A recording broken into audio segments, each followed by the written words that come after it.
اچھا مولانا عبدالعزیز صاحب کا آپ نے ذکر کیا، ابھی ہم نے چند دن پہلے دیکھا آپ راول پنڈی میں لال مسجد میں جاتے ہیں اور وہ چند مسلح افراد کے ساتھ آپ کے پاس آتے ہیں اور آپ سے کہتے ہیں یہاں سے نکل جائیں، یہ کیا واقعہ تھا؟ نہ میرے بچے، راول پنڈی کا یہ واقعہ نہیں، یہ اسلام آباد کا واقعہ۔ ٹھیک ہے، اچھا۔ اور دوسرا یہ ہے کہ وہ کئی لوگ مسلح ہو کے نہیں آتے، وہ ایک اکیلا مولوی عبدالعزیز ہی آتا ہے۔ اچھا۔ صرف یہ ہے کہ مولوی عبدالعزیز کا جو محافظ گن مین ہے اس سے گن اپنے ہاتھ میں لے لیتا ہے، اچھا۔ اس کو اپنا موبائل فون دیتا ہے کہ تم ویڈیو بناؤ۔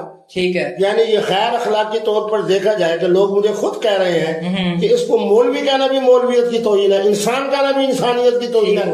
خدا کی قسم آپ کو میں بتا رہا ہوں کہ پٹھانوں نے مجھے کہا ہم کوئٹہ سے آ رہے ہیں، ہم پشاور سے آ رہے ہیں، با جماعت آ رہے ہیں، اس کے پٹا ڈال دے۔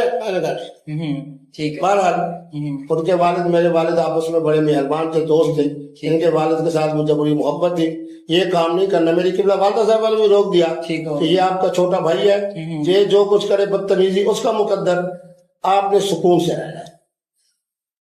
اچھا کبھی صاحب، آپ کی ایک ویڈیو وائرل ہوتی ہے، کلب کے اندر آپ ایک لڑکی کے ساتھ ڈانس کر رہے ہیں،